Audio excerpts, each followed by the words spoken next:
Good evening, I'm Katerina Georgieva. Thanks for joining us. We begin with breaking news.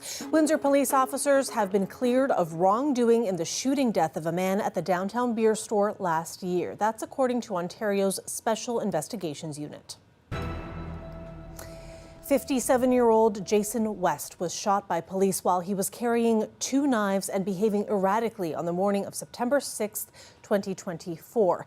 According to the SIU report, West had injured one person at the Food Basics and then went to the beer store where he was confronted by police. He refused to drop the knives even after being tasered twice.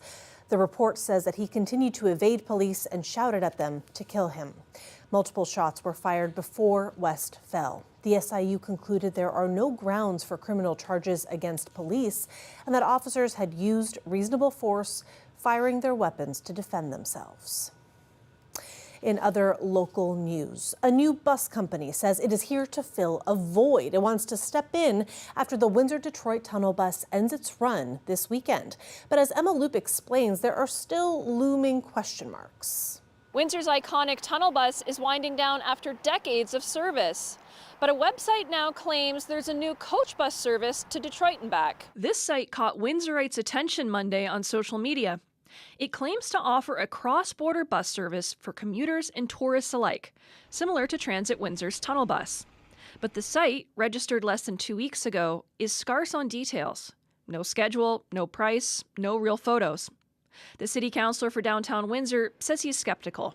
I was curious, so I kind of called the number, and there's no answering machine, and there's nothing there. There's no meat on the bone for this one so far. So just like everybody else, I'll be interested in seeing how it shakes down. The Toronto area number listed on the website is also the phone number for ABC Coach. The address shows a condo building along Toronto's waterfront.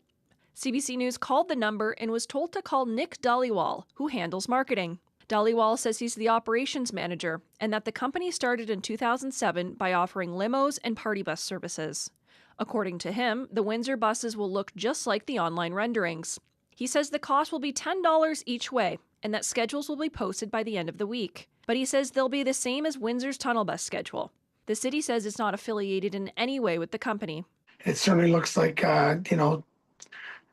someone's either fishing for some information or is looking at starting up a business to have a bus service that crosses the border, which is not new. I just think that using that term has gotten people a little bit riled up. Agostino says operating a transit service to the U.S. has its hurdles, too. He says he helped operate a limo service across the border in the past. We ran into a snag that we were able to bring people over the border, but unless we sat there and waited for them, we weren't allowed to go back empty, right? So I wonder how that gets addressed, because that's the issue, right? If you're going to take a Canadian charter over, you would have to take an American charter back, from what I understand. And that was what the uniqueness of the tunnel bus was, is that we could go back and forth as we please. Dhaliwal says they're working with Canadian and U.S. border authorities to get the service up and running. U.S. Customs and Border Protection says bus passengers simply need valid travel documents. The Canada Border Services Agency did not respond to a request for comment before deadline. Dhaliwal, for his part, says he's looking to move to Windsor and will be hiring up to 12 locals. Windsor's official tunnel bus ends its commuter service later this week, but will still offer special event service until December 20th. Agostino says he's hopeful that down the line, the city can bring it back. Emma Loop, CBC News, Windsor. Liberal Eric Usmerchuk lost his seat in Parliament in April, but that has not stopped him from being involved with his party. The former MP for Windsor-Tecumseh brought 50 Liberal MPs to the region from across Ontario last week. It was their annual summer caucus retreat. He joined CBC's Windsor Morning. There is a deep and broad anxiety about what's next, what's coming down the pipe. And, across Ontario, there are 600,000 jobs that are tied just to the auto sector. And we know that the auto sector is really in the sights of Donald Trump and again, his economic war. And so there is a nervousness here in this community and anxiety, and the MPs absolutely picked up on it. And what's important is, these MPs will be, and these ministers will be going back to Parliament Hill in just a couple weeks to begin the session. And it was really important for them to get to know our community, what are our priorities, but also what are our concerns as they begin the new session in Parliament. It's absolutely critical.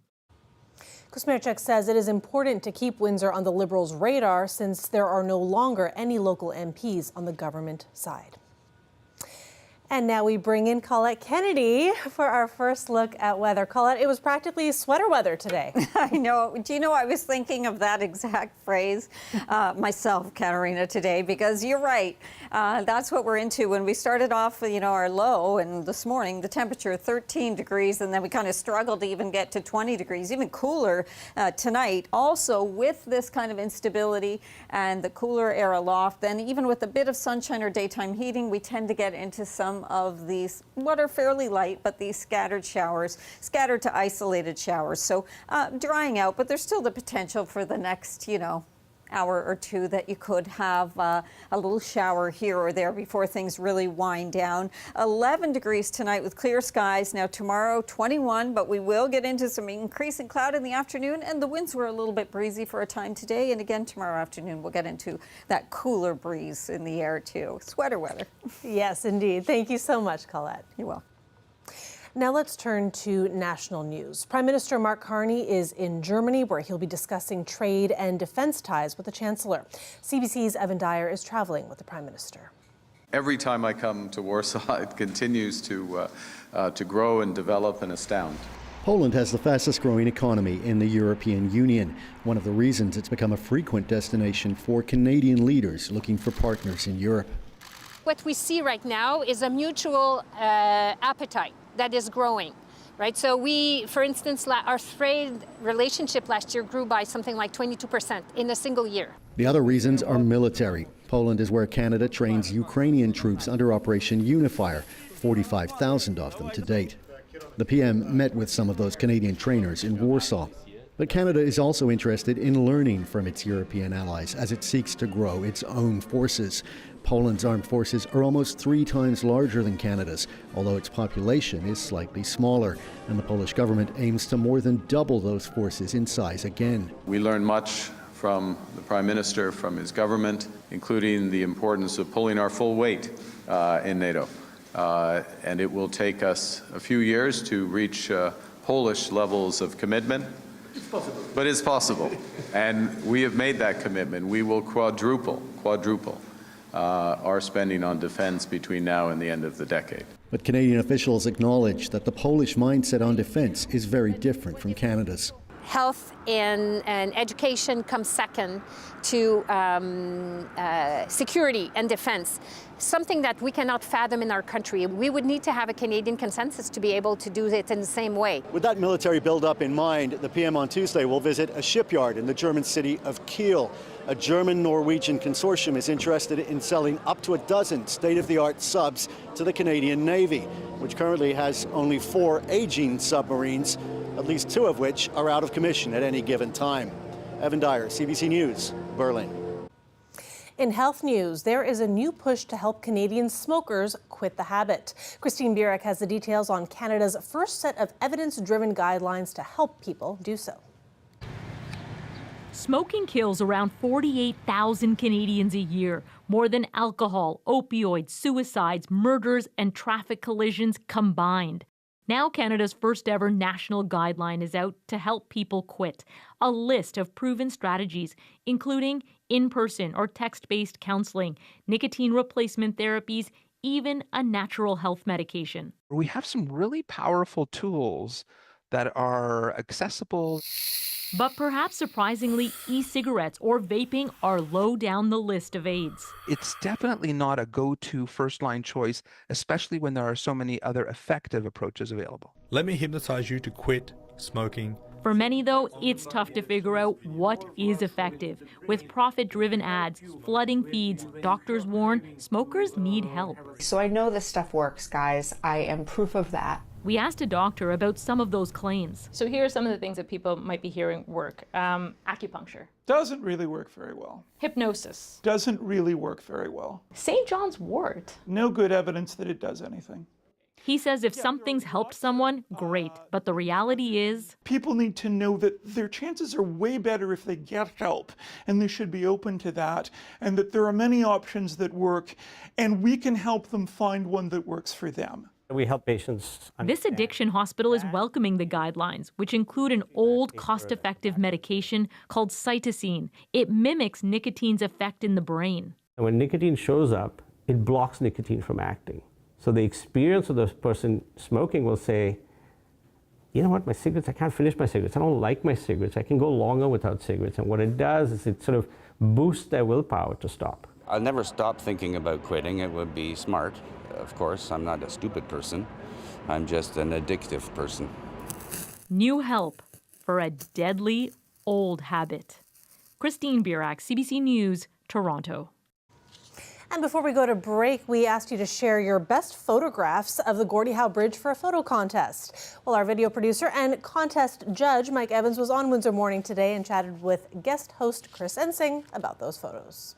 We got about 120 photos sent into us for this contest. Can you talk about what it's like to go through all of these pictures? It was an absolute pleasure. There's so many good photos, Chris. There's drone photos. There's shots of the bridge being built, the completed bridge. It was amazing to see so many great submissions from people from Windsor and Essex County and on the American side as well. How do you pick a winner? Yeah, it's so hard to pick a winner, so I was just narrowing it down to things like composition, uniqueness of the location where the person happened to be when they took the photo, the effort that took part in the photo that they captured. Those were all big parts of the decision. We've got the top three here right now. The first one that you choose, this shot, it's taken at sunset here, and it's by Noel Devaney. Can you describe for us what this looks like? This photo is my favorite. I mentioned the effort. He climbed up to the top of Malden Hill, Windsor's only hill, at sunset. So the timing was also very important, and he got the completed span with the sun setting in the background. Just wait till you see this photo. It's definitely frameable. The next one's a drone shot. We get a number of these that come in, but you chose one from Mike Chase that really stood out. Why was that? Yes, this was a shot of the bridge before it was completed. We can see the American side with the workers, but in the foreground is what looks like a massive cloud.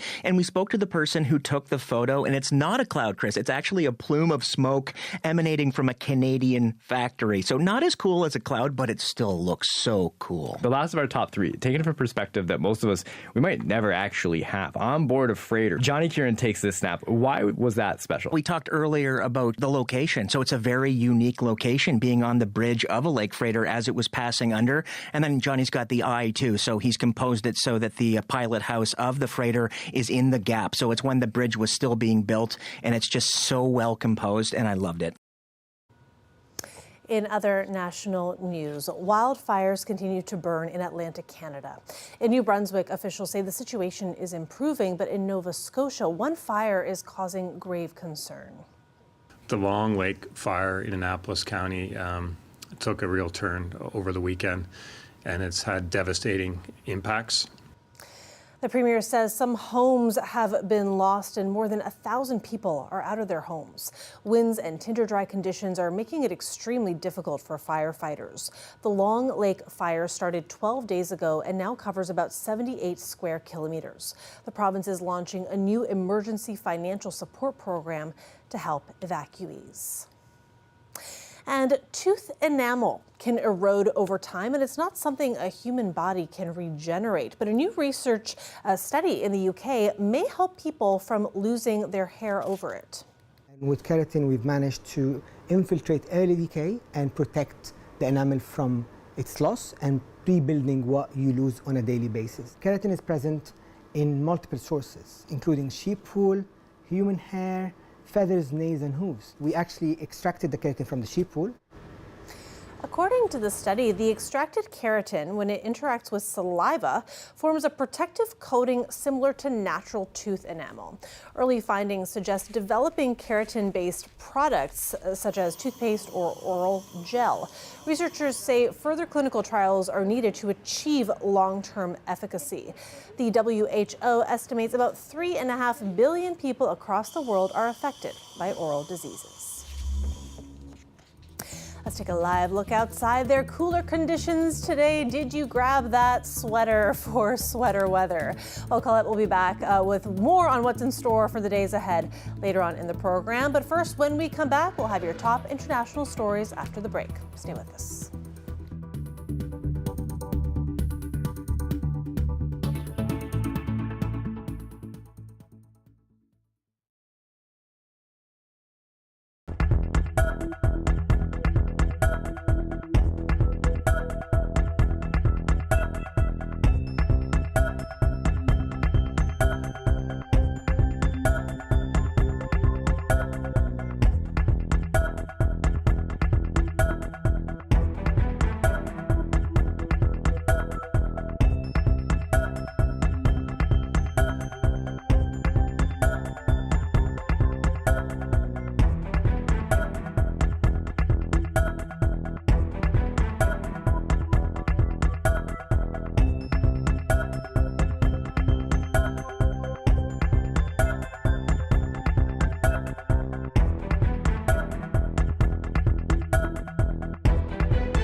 Gaza health officials say Israeli airstrikes have killed at least 20 people, including at least 5 journalists.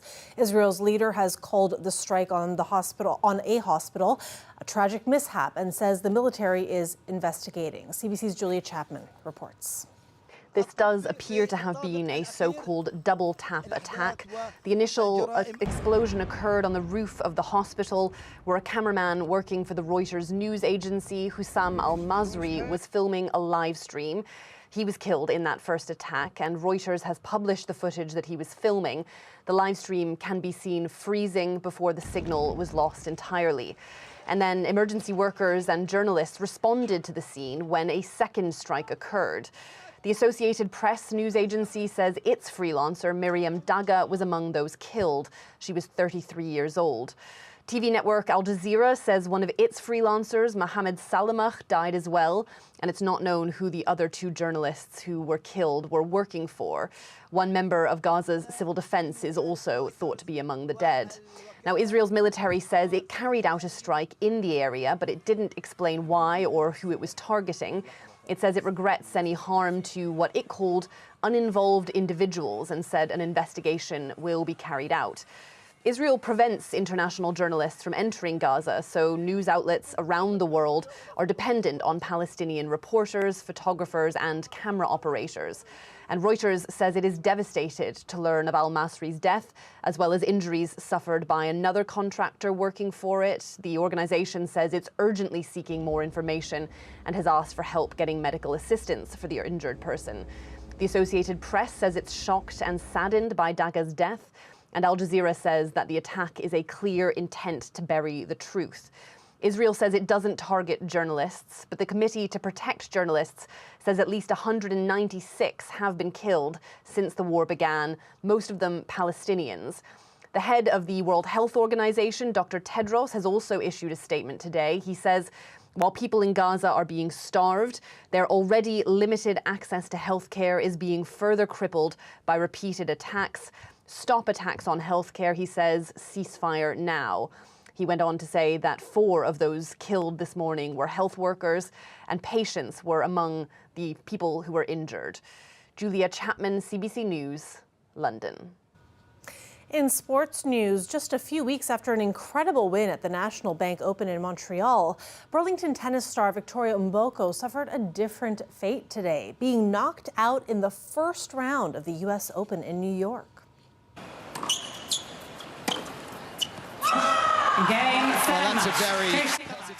Mboko lost in straight sets against her Czech opponent. 18-year-old Mboko shot up in the rankings to 23rd in the world this summer after winning the National Bank Open earlier this month. It was her first WTA Tour title.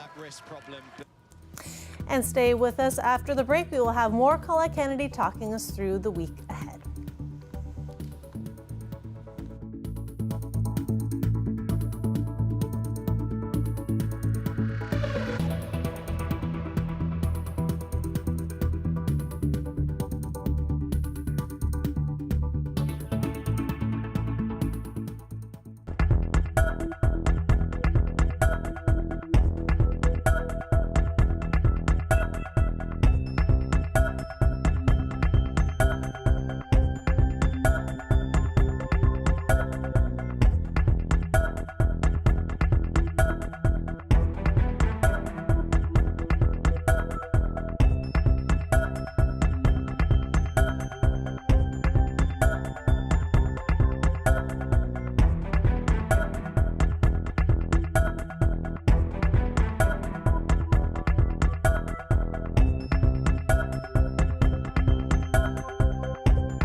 Colette Kennedy is back with us now for more on weather. And Colette, we got used to all that high heat, and now we've got like cooler conditions, and it looks like that's here to stick around for at least for a few days. Yeah, they're really settling in, if anything, right? Yeah, so we were kind of, well, depends how you look at it. I was going to say spoiled over the summer.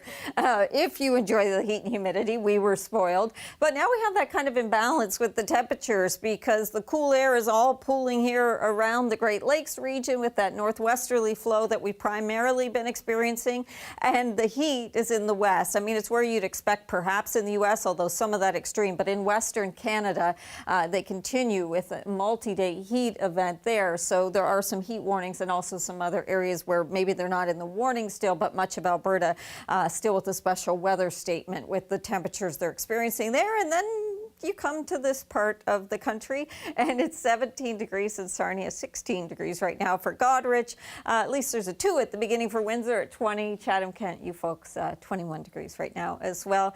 And there's that breeze. So you see the kind of component in terms of the direction when we look at the arrows. Some of the gusts are still up there around 30 kilometers an hour, not quite as gusty or as they were kind of mid-afternoon where we had them around 35 at times. And then this is this pattern that we have because unstable conditions. And what I mean by that is we have this cooler air aloft, then we get some sunshine and things start to heat up at the surface, and then that rises and pushes into that cooler air, and we get into not only cloud development, but these showers as well.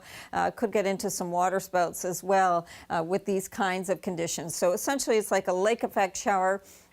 Carries on this evening, so another hour or two where there's still a stray shower that can come through, and you see a few lightning strikes in there where there's locally some heavier downpours. Most of those stateside are pushing towards Sarnia, and then we tend to, through the overnight, we dry out, we start off the morning with more sunshine, and we do it all over again so that into the afternoon some isolated showers are possible again tomorrow. Probably more of that towards Lake Ontario than southwestern Ontario, but it's there. Then on Wednesday, dry conditions, sunshine before the next wave moves in, although much of that will likely pull kind of east and north of the area, but just be aware. Tonight, still a few millimeters, or into tomorrow afternoon, a few millimeters possible. Perhaps a single digit for Sarnia tonight. I think we'll be at 11 for Windsor, 21 tomorrow. Not a bad day. In fact, a beautiful day on Wednesday, 23 with that sunshine. But just be aware, temperatures running anywhere from about 2 to 5 degrees below seasonal.